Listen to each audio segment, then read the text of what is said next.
Halo semuanya, perkenalkan kami dari kelompok 9 yang akan mempresentasikan hasil diskusi kami mengenai perbandingan kekuasaan eksekutif. Namun sebelumnya perkenalkan, nama saya Samuel Rogahang dengan NIM akhir 277. Saya Tiara Fadila Husni dengan NIM akhir 228. Saya Siti Zara Destiana dengan NIM akhir 281. Saat ini kita masuk dalam pengertian kekuasaan eksekutif.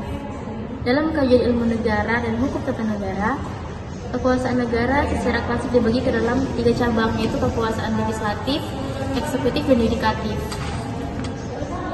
Dan pembagian ini didasarkan pada teori res politica yang dimana teori ini dikemukakan oleh Montesquieu, di mana masing-masing cabang kekuasaan harus dipisahkan agar tidak terjadi pemusatan kekuasaan yang dapat menimbulkan piramid.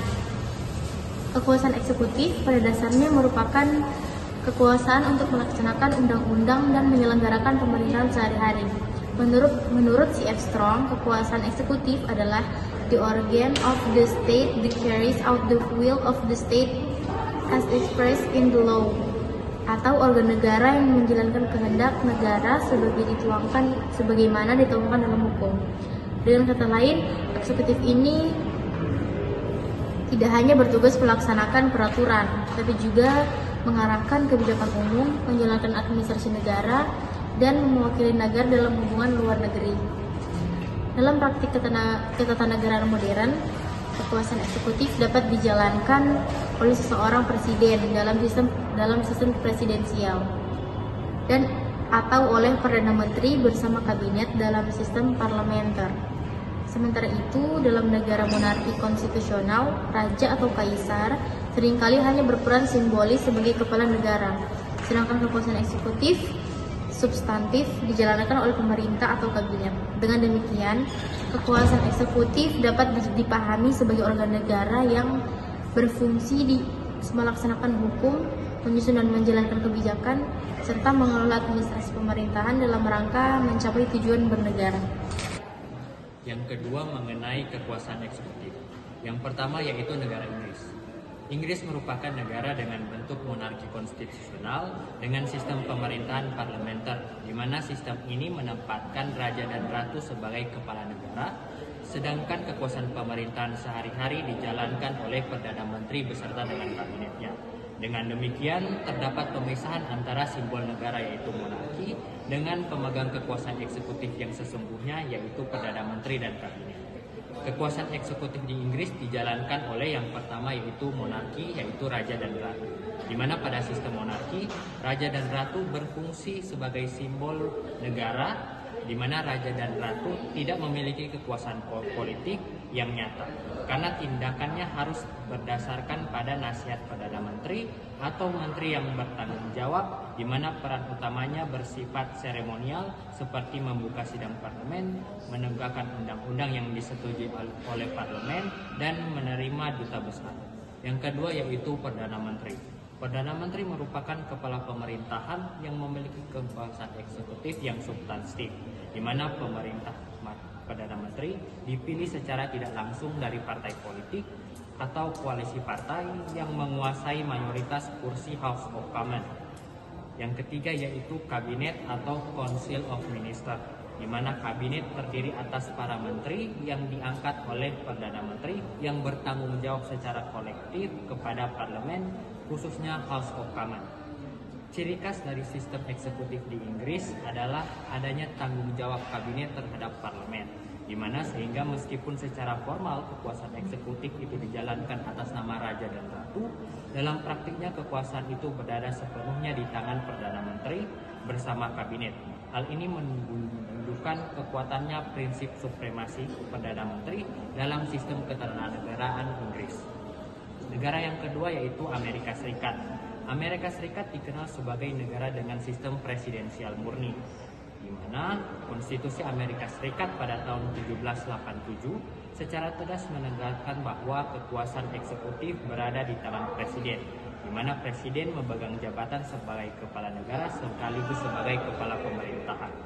Presiden Amerika Serikat dipilih secara langsung oleh rakyat melalui sistem electoral college dengan masa jabatan 4 tahun dan dapat dipilih kembali hanya untuk satu periode saja, di mana mekanisme ini memperkuat legitimasi presiden sekaligus menegaskan kedudukan yang mandiri dari Kongres sebagai lembaga eksekutif. Kekuasaan eksekutif Presiden Amerika Serikat meliputi berbagai bidang, antara lain yang pertama kekuasaan administratif yang menjalankan pemerintahan federal dengan dibantu oleh kabinet. Yang kedua yaitu kekuasaan politik dan diplomatik seperti mengangkat duta besar, meratifikasi perjanjian internasional dan sebagainya. Yang ketiga yaitu kekuasaan legislatif terbatas, di mana presiden mengajukan rancangan undang-undang tertentu serta memiliki hak veto dalam rancangan undang-undang. Yang keempat yaitu kekuasaan yudisial terbatas, yaitu memberikan gerasi, amnesti, dan pengampunan tertentu. Meskipun presiden memiliki kekuasaan yang luas, sistem ketenagakerjaan Amerika Serikat dirancang dengan prinsip check and balance, di mana Kongres berwenang mengawasi jalannya pemerintahan, termasuk melalui mekanisme impeachment terhadap presiden, di mana Mahkamah Agung yaitu Supreme Court yang memiliki kewenangan untuk menguji keabsahan tindakan presiden berdasarkan konstitusi. Dari urian di atas, dapat disimpulkan bahwa kekuasaan eksekutif di Amerika memiliki ciri khas berupa konsentrasi kewenangan pada presiden. Negara yang terakhir yaitu Prancis. Prancis menganut sistem presidensial yang unik, di mana kekuasaan eksekutif terbagi antara presiden dan perdana menteri. Sistem ini lahir dari Konstitusi Republik kelima, yaitu tahun 1958 yang dirancang oleh Charles de Gaulle untuk menciptakan stabilitas politik masa Republik keempat yang ditandai dengan krisis pemerintahan. Presiden dipilih secara langsung oleh rakyat dengan masa jabatan 5 tahun. Dengan legitimasi yang kuat, rakyat menjadikan presiden memiliki posisi dominan dalam struktur ketatanegaraan, di mana kekuasaan presiden di Prancis mencakup menunjuk perdana menteri, membubarkan majelis nasional yaitu parlemen, memimpin kebijakan luar negeri, menjadi panglima tertinggi angkatan bersenjata, dan yang terakhir mengajukan referendum pada isu-isu yang penting. Yang kedua, Perdana Menteri dan Kabinet bertanggung jawab atas pelaksanaan pemerintahan sehari-hari, di mana Perdana Menteri bertanggung jawab kepada parlemen dan dapat dijatuhkan dengan mosi tidak percaya. Yang terakhir, ciri sistem kekuasaan di Prancis dengan adanya 2 eksekutif. Dalam kondisi normal, presiden memegang peran yang dominan sementara Perdana Menteri menjalankan fungsi administratif. Namun dalam situasi kombinasi, Perdana Menteri sementara presiden berfokus pada urusan luar negeri dan pertahanan. Dengan demikian, dalam sistem kekuasaan eksekutif di Prancis menunjukkan keseimbangan antara kekuasaan presiden dan perdana menteri. Namun dalam praktiknya presiden seringkali lebih dominan sehingga sistem semi presiden Prancis dapat dikatakan dekat pada model presidensial daripada parlementer. Analisis perbandingan kekuasaan eksekutif. Perbandingan kekuasaan eksekutif di Inggris, Amerika Serikat, Prancis, dan Indonesia menunjukkan adanya perbedaan fundamental yang berakar pada sistem pemerintahan yang dianut masing-masing negara. Meskipun keempat negara sama-sama menempatkan eksekutif sebagai cabang kekuasaan, penting dalam penyelenggaraan negara, struktur, mekanisme pertanggungjawaban, serta relasi eksekutif dengan lembaga negara lain berbeda secara signifikan. Yang pertama, persamaan. Keempat negara menempatkan eksekutif sebagai organ sentral dalam menjalankan fungsi pemerintahan. Semua negara menerapkan prinsip checks and balance meskipun bentuk dan intensitasnya berbeda. Kekuasaan eksekutif di setiap negara diatur secara jelas dalam konstitusi atau hukum dasar. Inggris melalui konvensi ketatanegaraan dan dokumen hukum seperti Magna Carta dan Bill of Rights. Yang kedua, perbedaan. Inggris menganut sistem parlementer dengan monarki konstitusional. Raja atau ratu hanya berperan simbolis, sedangkan Perdana Menteri sebagai kepala pemerintahan bertanggung jawab kepada parlemen. Kekuasaan eksekutif lekat dengan dukungan mayoritas di parlemen. Amerika Serikat menggunakan sistem presidensial murni. Presiden merangkap kepala negara dan kepala pemerintahan dengan masa jabatan tetap. Kekuasaan eksekutif relatif independen dan legislatif, meskipun tetap diawasi melalui mekanisme check and balance. Prancis mempraktekkan sistem semi-presidensial. Presiden memiliki legitimasi kuat melalui pemilihan langsung dan berperan dominan dalam kebijakan luar negeri serta pertahanan. Perdana Menteri bertanggung jawab kepada parlemen dalam urusan pemerintahan sehari-hari.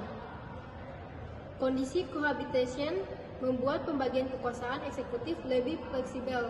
Yang ketiga, implementasi terhadap stabilitas politik. Inggris stabilitas sangat tergantung pada dukungan parlemen terhadap pemerintahan. Krisis politik dapat terjadi jika Perdana Menteri kehilangan dukungan mayoritas. Amerika Serikat, stabilitas relatif terjamin karena masa jabatan presiden tetap.